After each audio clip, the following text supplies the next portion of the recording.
1961 में कांग्रेस के सामने एक मजबूत विपक्ष खड़ा करने के लिए सी राजागोपालाचारी ने स्वतंत्र पार्टी नाम की एक पॉलिटिकल पार्टी बनाई, जिसके लिए उन्होंने जेआरडी टाटा से फंड्स मांगे। उन्होंने कहा कि आप पार्टी में चंदा दीजिए ताकि हम अपने आप को एक्सपेंड कर सके।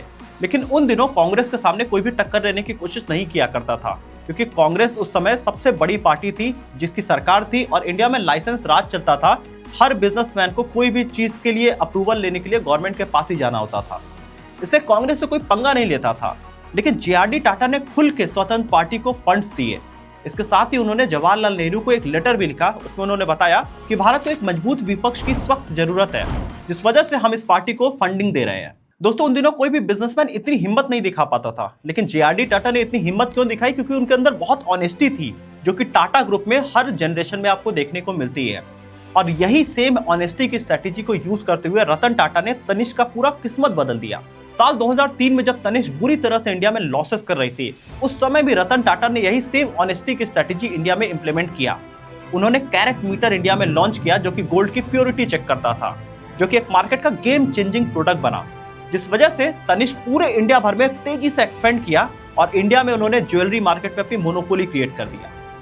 लेकिन दोस्तों, आज की डेट में ये मोनोपोली पूरी तरह टूटती हुई दिखाई दे रही है, क्योंकि कल्याण ज्वेलर्स और मालाबार गोल्ड जैसे ब्रांड ने ऑलरेडी तनिष्क को रेवेन्यू में पीछे कर दिया है, और उसको पीछे करने में इन कंपनियों ने तनिष्क की ही स्ट्रेटेजी यूज किया।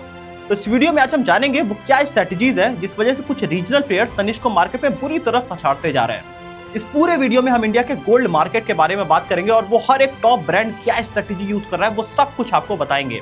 दोस्तों, आइए वीडियो शुरू करते हैं। 1995 के साल में टाटा ग्रुप ने इंडिया के गोल्ड मार्केट में एक बड़ी अपॉर्चुनिटी देखी। सदियों से भारत में गोल्ड को जमा करके रखने की परंपरा रही है। शादियों में चाहे अमीर हो या गरीब, गोल्ड खरीदने का बजट जरूर होता है, जिस वजह से इंडिया वर्ल्ड के one of the most gold consuming country है।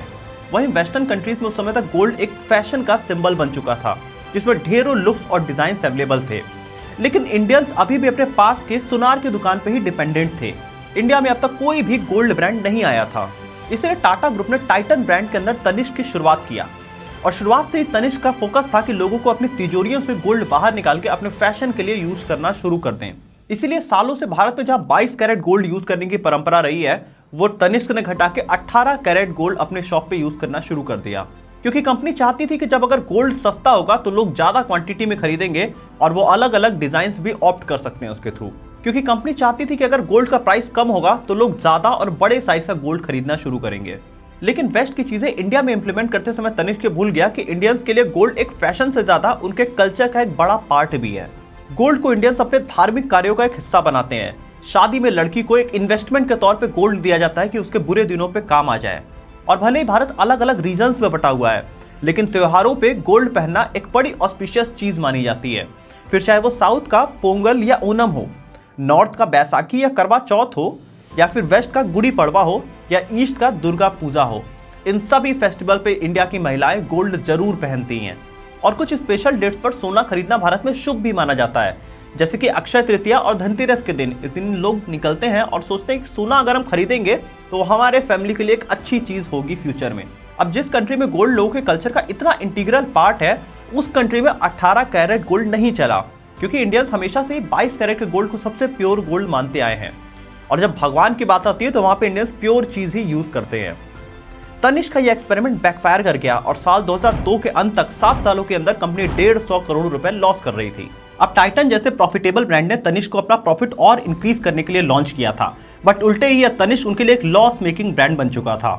इसलिए टाटा ग्रुप ने मैकिन्से एंड कंपनी को हायर किया ताकि चेक किया जा सके कि यह ब्रांड इंडिया में ग्रो भी कर पाएगा कि नहीं। बट मैकिन्से की तरफ से था कि इस कंपनी को शट कर देना चाहिए। इसके बाद रतन टाटा ये पूरा डिसीजन जर्जर देसाई पे छोड़ देते हैं, जो कि उस समय के टाइटन के एमडी और सीईओ भी थे। जर्जर देसाई मार्केट को फिर से रीरीड करते हैं और उन्होंने देखा कि इंडिया में जितने भी चीजें नहीं चलेगी ज्वेलरी मार्केट में, वो सब कुछ हम अभी तक कर चुके हैं। मतलब मार्केट का हमें एग्जैक्टली साइकी पता है, अब हमें वही प्रोडक्ट लॉन्च करना है जो कस्टमर को एग्जैक्टली नीड है। और इस प्रॉब्लम को सॉल्व करने के लिए तनिष्क ने 22 कैरेट गोल्ड मार्केट में लॉन्च किया। अब तनिष्क की ज्वेलरी इंडिया के लोकल ज्वेलरी शॉप जैसे ही 22 कैरेट गोल्ड की हो गई। बट अब भी सबसे बड़ी प्रॉब्लम थी कि तनिष्क के स्टोर पे इंडिया में लोग नहीं आते थे, क्योंकि गोल्ड एक एक्सपेंसिव इन्वेस्टमेंट होता है, जिस वजह से कोई भी फैमिली गोल्ड लेने के लिए अपने सबसे ट्रस्टेड दुकानदार के पास जाती है, जो कि उनके घर का फैमिली ज्वेलर होता है। और तनिष्क इस कस्टमर साइकोलॉजी को बहुत ही बखूबी समझ गया था, जिस वजह से उन्होंने इंडिया में गेम चेंजिंग प्रोडक्ट मार्केट में लॉन्च किया, जो था कैरेट मीटर, जो कि गोल्ड की प्योरिटी को चेक करता है। अब तनिष्क ने इंडिया के अपने सारे स्टोर्स पे इन कैरेट मीटर्स को फिट करा दिया, जहां पे कस्टमर को बोला गया कि आप फ्री में अपना गोल्ड लेके आइए और यहाँ पे चेक कर सकते हैं उसकी प्योरिटी। जिस वजह से इंडिया में जितने भी कस्टमर्स थे उन्होंने सोचा कि हमारे घर में सालों से गोल्ड रखा है, क्यों ना उसकी एक बार फ्री में चेक हो रहा है तो क्यों ना प्योरिटी चेक करा ही ली जाए। और यही एक आइस ब्रेकिंग मूवमेंट था, क्योंकि कस्टमर्स तनिष्क के स्टोर पे आना शुरू हो गए।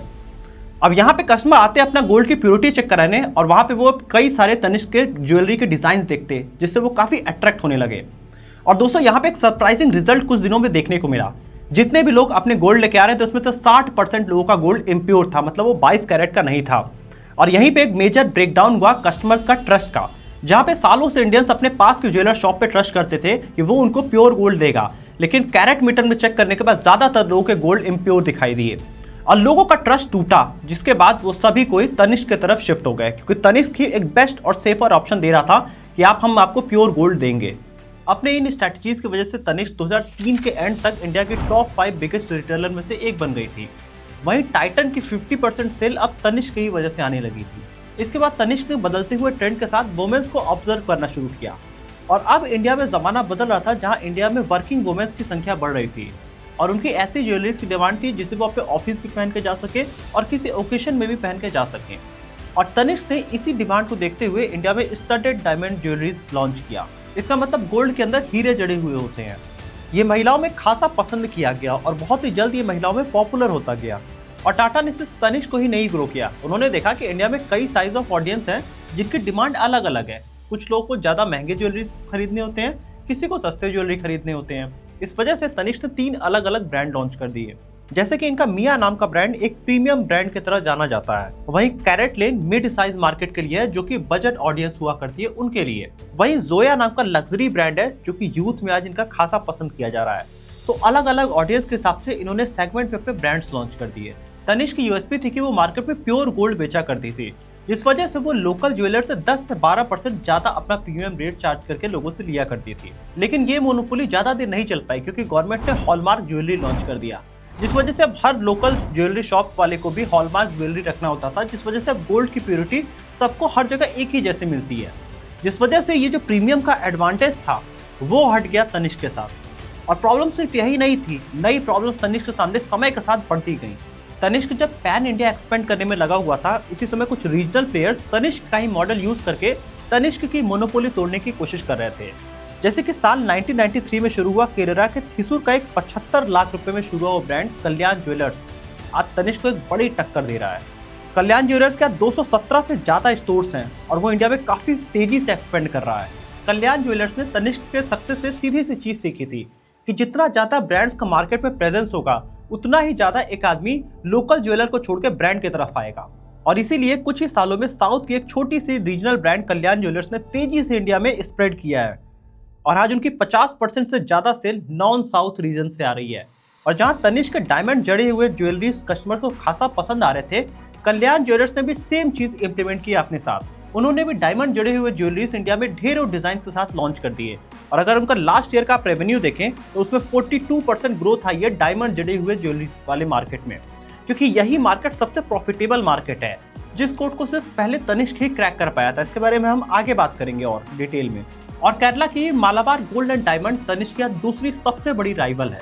फाइनेंशियल ईयर 24 में देखें तो कल्याण ज्वेलर्स का सेल 15,000 करोड़ से ज्यादा था।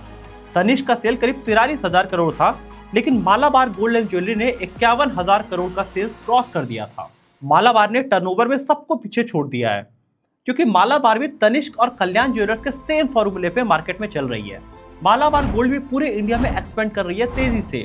इस साल अगर हम देखें तो साउथ में अपनी ग्रोथ के लिए तनिष्क ने नयनतारा नाम की साउथ इंडियन एक्ट्रेस को हायर किया। वहीं कल्याण ज्वेलर्स ने अमिताभ बच्चन को अपना ब्रांड एम्बेसडर बनाया। और मालाबार गोल्ड ने नॉर्थ इंडिया बेल्ट में एक्सपेंड करने के लिए आलिया भट्ट और करीना कपूर को चुना।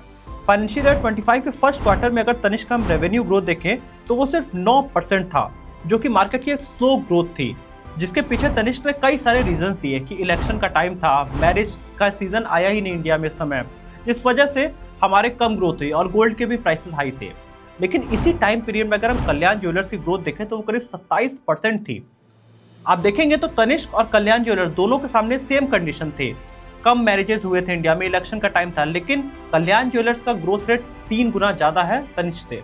मैं आपको एक फिगर से क्लियरली समझाता हूं। जैसे कि फाइनेंशियल ईयर 19 से 22 तक देखें तो जहां तनिष्क की ग्रोथ रेट थी 11%, वहीं कल्याण ज्वेलर्स की ग्रोथ थी सिर्फ 5%। लेकिन फाइनेंशियल ईयर 23 से अगर आप देखिए तो ये सिनेरियो चेंज हो जाता है, जहां तनिष्क की ग्रोथ रेट सिर्फ 2% बढ़ के 13% हुई, लेकिन कल्याण ज्वेलर्स की ग्रोथ रेट बढ़ के 29% पे पहुंच जाती है। तनिष्क का अगर हम एक्सपेंशन समझने की कोशिश करें तो उन्होंने इंडिया के मोस्टली रीजन्स पे अपने स्टोर खोलने की कोशिश किया है, चाहे वो पहाड़ों पे ही क्यों ना हो। जैसे कि हिमाचल प्रदेश का सोलान डिस्ट्रिक्ट, वहां तक पे तनिष्क का एक स्टोर है। मोस्टली अगर इनका स्टोर का कॉन्सेप्ट समझे तो 50% स्टोर तनिष्क ओन किया करता है और करीब 50% इन्होंने फ्रेंचाइजीज बांट के रखी है। लेकिन कल्याण ज्वेलर्स की यहाँ स्ट्रेटजी बिल्कुल अलग है। कल्याण ज्वेलर्स ने फ्रेंचाइजी पे ज्यादा फोकस किया। कल्याण ज्वेलर्स ने खुद के स्टोर्स कम खोले और ज्यादातर उन्होंने फ्रेंचाइजीज में अपने स्टोर्स बांट दिए, जिस वजह से उन्होंने पिछले 2 साल में मैक्सिमम एक्सपेंशन किया है। कल्याण ज्वेलर्स और मालाबार गोल्ड के सक्सेस का सबसे बड़ा रीजन है उन्होंने कस्टमर की साइकी बहुत ही करीब से समझी है। अब जैसे कि कोई भी गोल्ड का स्टोर है तो वहाँ पे 2 तरीके के कस्टमर आते हैं। जैसे कि अगर आप केरला के हैं और आप मुंबई में रहते हैं, अगर आप ज्वेलरी खरीदने जाते हैं तो आपको जो डिजाइन पसंद आएंगे वो साउथ स्टाइल आपको ज्यादा पसंद आएगा, ना कि महाराष्ट्रियन स्टाइल। और वहीं दूसरी तरफ एक मुंबई का जो आदमी होगा उसे महाराष्ट्रियन स्टाइल पसंद आएगा। इसीलिए जितने स्टोर्स होते हैं वो मिक्स टाइप के ज्वेलरीज रखा करते हैं। जैसे तनिष्क को देखें तो तनिष्क एक पैन इंडिया ब्रांड है, जिस वजह से वो अपने 70 to 80% जो प्रोडक्ट्स होते हैं वो एक स्टैंडर्ड ज्वेलरीज रखा करते हैं जो कि पूरे इंडिया में चलता हो, और वो 20 से 30% में एक्सपेरिमेंट करते हैं और लोकल ज्वेलरीज रखा करते हैं जो इस रीजन की पसंद है। इसी तरह हम कुछ रीजनल प्लेयर्स को देखें, जैसे महाराष्ट्र की सांगली का पीएन गाडगिल ज्वेलर्स और तमिलनाडु का जीआरटी ज्वेलर्स। ये क्या किया करते हैं कि ये 80 से 90% ये लोकल प्रोडक्ट्स रखा करते हैं जो कि रीजनल लोगों की पसंद हो, क्योंकि ये रीजनल ब्रांड है तो ये रीजनल डिजाइन ज्यादा रखा करते हैं, और 10 से 20% ही ये खाली जनरल डिजाइन रखते हैं जो पैन इंडिया की पसंद होती है। लेकिन कल्याण और मालाबार की स्ट्रैटेजी यहाँ पे सबसे ज्यादा सक्सेस देती है। इन्होंने 60-40 का रेशियो बना के रखा है। जैसे कि किसी भी मालाबार के आप ज्वेलरी स्टोर में जाएंगे तो वहाँ पे आपको 60% पैन इंडिया प्रोडक्ट मिलेगा। ऐसे जनरल डिजाइन जो सबको पसंद आते हैं वो 60% होंगे, और 40% उनके रीजनल डिजाइन होते हैं। जैसे कि अगर महाराष्ट्र में स्टोर है तो महाराष्ट्रियन डिजाइन होगा, नॉर्थ इंडिया में स्टोर है तो कुछ नॉर्थ इंडियन डिजाइन में होगा। अब ये 60-40 का रेशियो कस्टमर्स को ज्यादा मदद करता है प्रोडक्ट खरीदने में, और यही इनका रीजन है सबसे तेजी से ग्रोथ रेट का। लेकिन रेवेन्यू में पिछड़ चुकी तनिष्क का अभी भी सबसे बड़ा एज है उनका प्रॉफिट, जहां हम अगर तनिष्क का प्रॉफिट देखें तो वो 7.5% है और कल्याण ज्वेलर्स का 3.5% से, जिसके पीछे सबसे बड़ा रीजन है उनकी स्टडेड डायमंड ज्वेलरी। मतलब जो हीरे जड़े हुए होते हैं ज्वेलरी के अंदर, ये सबसे ज्यादा मार्केट में बिका करते हैं और यही तनिष्क के प्रॉफिट का सबसे बड़ा रीजन है।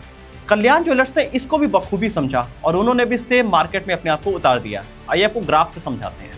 फाइनेंशियल ईयर 22 के अगर आप फर्स्ट क्वार्टर में देखें तो तनिष्क जहां 22% स्टडेड डायमंड रखा करता था, वहीं कल्याण ज्वेलर्स सिर्फ 20% रखता था।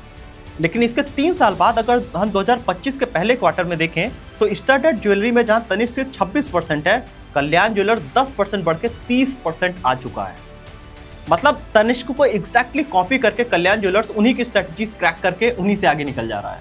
वैसे ज्वेलरी मार्केट हमेशा से कैपिटल इंटेंसिव बिजनेस रहा है, इसलिए जितने रीजनल प्लेयर्स होते हैं वो ग्रो नहीं कर पाते हैं, क्योंकि उनको जितना ही प्रॉफिट होता है वो अपनी अगली ज्वेलरी की इन्वेंट्री खरीदने में लगा देते हैं और पैन इंडिया एक्सपेंड नहीं कर पाते हैं। और यही एज हमेशा तनिष्क के पास रहा है।